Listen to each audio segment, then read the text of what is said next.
Assalamualaikum warahmatullahi wabarakatuh. Desa Batu Bintang merupakan salah satu desa yang berada di Kabupaten Pamekasan, tepatnya di Pantura, yaitu Pantai Utara. Salah satu destinasi wisata yang berada di Desa Batu Bintang yaitu Jembatan Gantung Buang Campor. Jembatan Gantung Buang Campor memiliki panjang 120 meter yang dibangun pada 2019 yang lalu, menjadi magnet perhatian masyarakat dari berbagai daerah. Jembatan yang menghubungkan antara Desa Batu Bintang dengan Lesong Jaya, Kecamatan Batu Marmar. Jembatan Gantung Buang Campor menyajikan keindahan alam yang sangat memanjakan mata, karena di sepanjang jembatan pengunjung bisa menikmati keindahan alam, pepohonan dan juga perbukitan. Jembatan yang diakui sebagai jembatan gantung terpanjang di Jawa Timur tersebut dibangun dengan APBN senilai Rp 8 miliar oleh Kementerian Pekerjaan Umum dan Perumahan Rakyat Balai Besar Pelaksanaan Jalan Nasional 8. Dengan adanya pembangunan jembatan tersebut, desa kami menjadi terkenal dan banyak sekali pengunjung. Kota Tuban. Sejarah dari Kota Tuban. Tuban berasal dari lapuran Watu Tiban atau batu yang jatuh dari langit, yaitu batu pusaka yang dibawa oleh sepasang burung dari Majapahit menuju Demak. Tetapi ketika batu tersebut sampai di atas kota Tuban, batu tersebut jatuh sehingga dinamakan Tuban. Saat ini batu tersebut masih disimpan di Museum Kambang Putih dalam kondisi yang relatif utuh. Kota Tuban juga dijuluki sebagai Tuban Bumi Wali karena terdapat beberapa makom, di antaranya makom Sunan Bonang, Syekh Maulana Asmoro Kondi, Sunan Bejagung, Syekh Abdul Jabar, dan masih banyak lagi. Destinasi wisata di Kota Tuban juga sangat banyak, di antaranya makom Sunan Bonang, Gua Akbar, Gua Putri Asih, Pantai Cemara, Pantai Bum, Pantai Kelapa, Air Terjun Lirip, dan juga masih banyak lagi. Sekian cerita dari sejarah Kota Tuban. Assalamualaikum teman-teman. Nah, kali ini aku akan memperlihatkan sebuah tradisi Daul yang berada di desa saya. Nah, di desa saya ini sangat menonjol loh teman-teman untuk atraksi Daul atau musik tongtong. Atraksi ini diadakan biasanya setelah akhir semester, setelah naik kelas gitu teman-teman.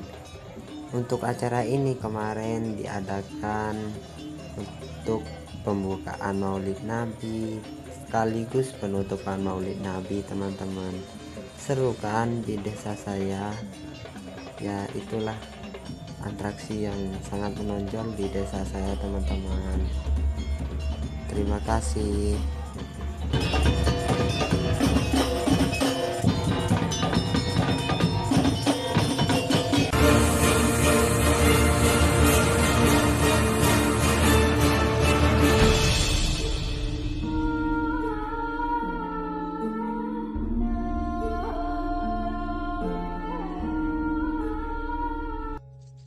Banyak orang memanggil saya dengan sebutan Rita. Menurut cerita warga dahulu, terdapat seorang pembuat benda pusaka kerajaan Majapahit yang bernama Mbah Kriyo Kusumo. Setelah bertahun-tahun membuat benda pusaka di perkampungan, Mbah Kriyo Kusumo kemudian bertapa dan tirakat di tengah hutan. Dia membawa api dan menyalakannya di bebatuan, tetapi di sebelah tempatnya bersemedi, api itulah yang menyala hingga saat ini dan menjadi cikal bakal kayangan api di kota Bojonegoro. Selain ada kayangan api, di sebelah barat sumber api terdapat kubangan lumpur yang berbau belerang yang biasa disebut warga Sumur Blekutuk. Menurut kepercayaan saat itu, Mbah Kriyokusumo masih beraktivitas sebagai pembuat alat-alat pertanian dan pusaka seperti keris, tombak, cundrik, dan lain-lain. Mbah Kriyokusumo atau Empu Supa atau yang lebih dikenal dengan sebutan Mbah Pande yang berasal dari kerajaan Majapahit, ada bukti historis penting yang menguatkan kayangan api dengan ditemukannya 17 lempeng tembaga yang berangka 1223 atau 1304 Masehi. Penemuan prasasti di Desa Mayangrejo, Kecamatan Kalitidu pada 12 Maret 1992 tersebut berbahasa Jawa kuno yang menurut penelitian berasal pada zaman Raja Majapahit I, yakni Kertarajasa Jayawardhana. Isi dari prasasti tersebut adalah pembebasan desa dan Adan dari kewajiban membayar pajak dan juga ditetapkannya daerah tersebut sebagai sebuah sima perdikan atau Swantantra. Penghargaan ini diberikan oleh Raden Wijaya terhadap salah satu Rajarsi atau Pungawa Red atas jasa dan pengabdiannya yang besar terhadap kerajaan Majapahit saat itu. Dan Rajarsi tersebut tidak lain adalah Empu Supa yang lebih masyhur dengan sebutan Mbah Pande.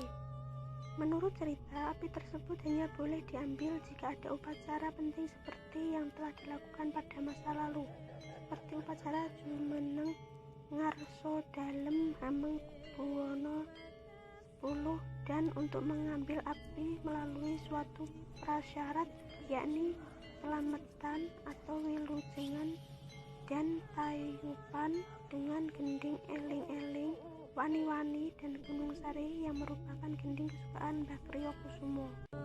Kepercayaan tersebut didukung oleh masyarakat. Sekian yang dapat saya sampaikan. Terima kasih. Sidoarjo terkenal dengan salah satu kota penghasil udang dan bandeng. Dengan itu, simbol kotanya terdapat udang dan bandeng.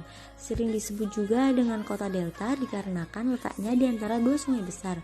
Kebudayaan dan ciri khas adat istiadat yang ada di Kabupaten Sidoarjo ini terkenal dengan tradisi nyadran. Tradisi nyadran dilakukan ketika bulan Ruwa yang ada pada kalender Jawa atau sering disebut juga dengan ruatan. Nyadran sendiri merupakan adat para nelayan Kupang di desa sebagai ucapan rasa syukur kepada Tuhan Yang Maha Esa dengan melakukan sebuah pesta peragaan cara mengambil kupang di tengah laut Selat Madura. Adapun tradisi lelang bandeng. Lelang bandeng adalah kegiatan tradisional yang diadakan setiap tahunnya dan bertepatan pada peringatan Nabi Muhammad SAW yang berlokasi di alun-alun kota, dengan tujuan selain menjunjung tinggi dan memperingati Maulid Nabi, juga menjadikan motivasi dan pengembangan promosi agar petani tambak meningkatkan produksi ikan bandeng, juga meningkatkan kesejahteraannya. Desa Rengel, Kecamatan Rengel mempunyai tempat wisata alam andalan, Gua Ngerong namanya. Gua dengan aliran sungai di bawahnya dan tempat hidup jutaan kelelawar dan ikan. Kawasan Gua Ngerong saat ini dulunya termasuk dalam kawasan Kerajaan Gumenggeng. Kerajaan ini sudah ada sejak jauh sebelum adanya Kerajaan Majapahit, yaitu sekitar 2000 tahun yang lalu. Kisahnya pada waktu Kerajaan Gumenggeng dilanda kekeringan yang teramat sangat sehingga menimbulkan rakyat kelaparan di mana-mana. Raja yang memimpin saat itu yang bernama Raden Aryabangah bermimpi bahwa jika ada yang bersemedi di puncak gunung, maka Kerajaan Gumenggeng akan selamat dari kekeringan. Jadi diadakanlah sayembara, dan bagi yang bersedia akan dihadiahi tanah yang luas. Kemudian muncullah seorang yang bernama Kiai Jalaijo. Ia memberikan persyaratan agar ditemani oleh 2 orang pengawal kerajaan. Setelah bertapa di desa Andong, Kiai Jalaijo mendapatkan petunjuk bahwa ia harus menyungkil tanah di tempat tertentu di Kerajaan Gumenggeng. Akhirnya dengan ditemani 2 pengawal, jadilah ia menancapkan tongkatnya di tempat tersebut lalu mencungkilnya. Setelah itu dia segera berbalik pulang dan mengamanati kepada kedua pengawalnya untuk tidak menoleh ke belakang sama sekali. Tetapi ketika berjalan pulang, salah satu pengawalnya menoleh ke belakang. Tiba-tiba muncul seorang putri nan cantik grup awan yang menggoda pengawal itu dan membawanya pergi hilang sampai saat ini. Sedangkan tanah yang tadinya dicungkil oleh Kiai Jala Ijo menurut kepercayaan kemudian mengeluarkan air dan berubah menjadi celah atau gua yang berbentuk menyerupai rong atau terowongan, sehingga tempat tersebut kini diberi nama Gua Ngerong. Monumen Simpang Lima Gumul atau biasa disingkat SLG merupakan salah satu bangunan yang menjadi ikon Kabupaten Kediri yang bentuknya menyerupai Arc de Triomphe yang berada di Paris, tepatnya di Prancis. SLG mulai dibangun pada tahun 2003 dan diresmikan pada tahun 2008 yang digagas oleh Bupati Kediri saat itu, yaitu Sutrisno. Bangunan ini terletak di Desa Tugurejo, Kecamatan Ngasem, Kabupaten Kediri, Provinsi Jawa Timur, tepatnya di pusat pertemuan 5 jalan yang menuju ke kota Kediri, Paku, Pare, Pesantren, dan Pelosok Klaten. Jika Arc de Triomphe dibangun untuk menghormati para pejuang yang bertempur dan mati bagi Prancis dalam Revolusi Prancis dan Perang Napoleon, namun belum ada kejelasan mengapa dan untuk menghormati siapa monumen Simpang Lima Gumul Kediri ini dibangun. Dalam beberapa sumber menyebutkan bahwa didirikannya monumen ini dikarenakan terinspirasi dari Jongko Joyoboyo, raja dari Kerajaan Kediri abad ke-12 yang ingin menyatukan 5 wilayah di Kabupaten Kediri. Selain sebagai ikon sebuah kota, saat ini SLG juga menjadi sentra ekonomi dan perdagangan baru di Kabupaten Kediri, sehingga diharapkan dapat membuat perekonomian Kediri semakin bertambah maju. Monumen Simpang Lima Gumul berlokasi di kawasan yang strategis dan dilengkapi dengan beragam sarana umum seperti gedung pertemuan, gedung serbaguna, bank daerah, terminal bus antar kota, dan MPU atau mobil penumpang umum, pasar tugu, dan sarana rekreasi seperti wisata air waterpark Gumul Paradise Island dan juga Taman Hijau SLG. Di Taman Hijau SLG tersebut terdapat lokomotif uap sebagai salah satu tempat untuk bersuah foto.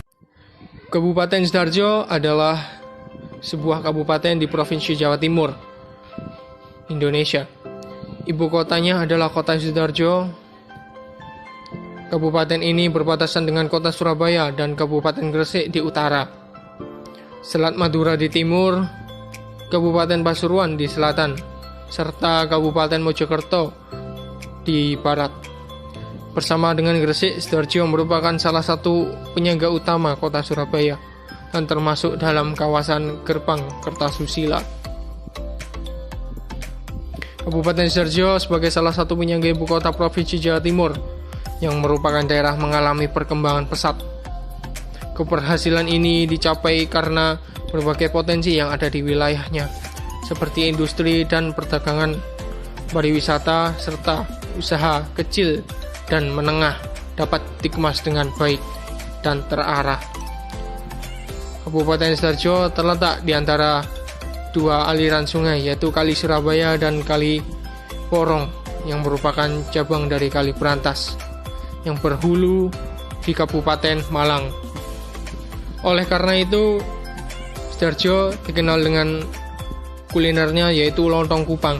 Lontong kupang adalah makanan khas daerah Jawa Timur, terkenal khususnya di daerah Arean Jawa Timur. Di daerah pesisir timur, yaitu lontong kupang yang terkenal Kupang Keraton. Nama keraton ini diambil dari suatu nama daerah atau suatu nama kecamatan di Kabupaten Pasuruan. Masyarakat mempercayai apabila memakan lontong kupang sambil minum air kelapa atau es degan dapat menghilangkan penyakit dalam tubuh, dan manusia yang memakan itu pun akan menjadi sehat. Lontong kupang biasanya disajikan dengan sate kerang dan minum air degan.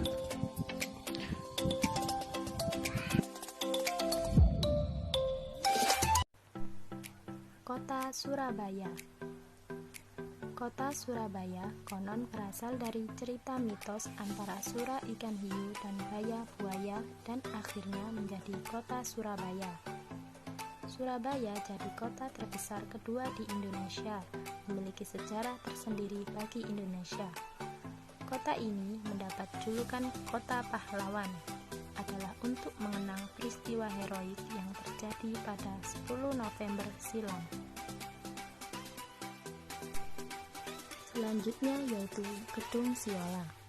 Gedung Siola memiliki cerita tersendiri bagi bangsa Indonesia yang mana ketika terjadi aksi militer tentara Sekutu Surabaya.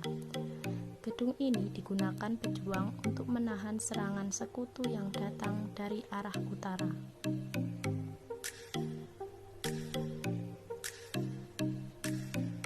Jauh dari Gedung Siola, kita menjumpai Hotel Majapahit, yang mana hotel ini juga memiliki cerita tersendiri, yaitu insiden bendera, yang bermula sekelompok orang Belanda mengibarkan bendera merah putih biru di puncak sebelah kanan Hotel Majapahit. Kemudian, para pejuang Indonesia melakukan perobekan warna biru pada bendera Belanda dan menyisakan warna bendera merah putih, yaitu bendera Republik Indonesia.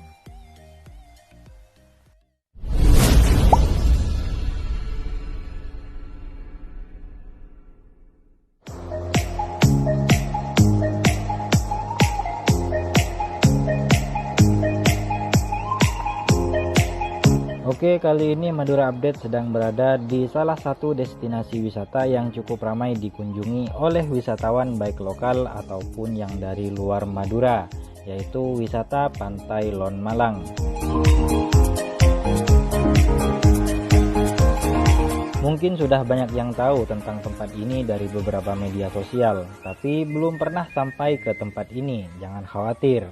Yuk ikuti terus keseruannya dan bisa jadi ini adalah tempat yang recommended banget buat liburan kalian.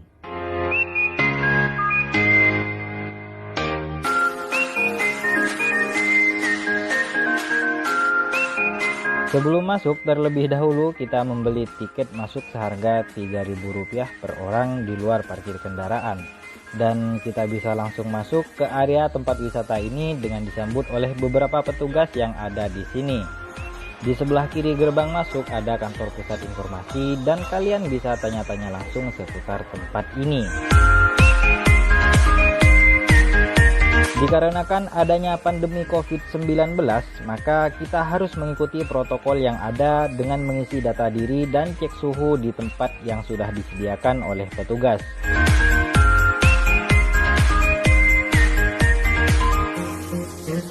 Jangan lupa memakai masker dan tetap physical distancing dengan pengunjung lainnya.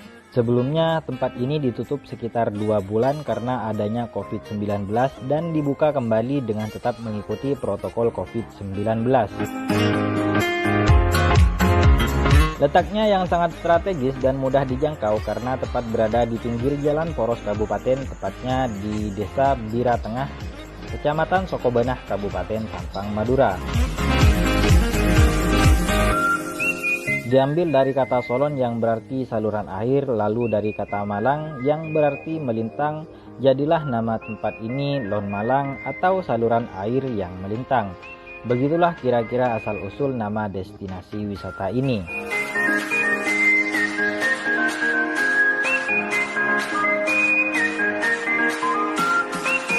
Tempat ini mulai dikelola oleh swadaya masyarakat sekitar pada 2017 dengan hanya menanam pohon-pohon cemara yang membuat suasana pantai ini lebih sejuk dan indah. Dan alhamdulillah pada tahun 2019 tempat ini mendapat sentuhan dana dari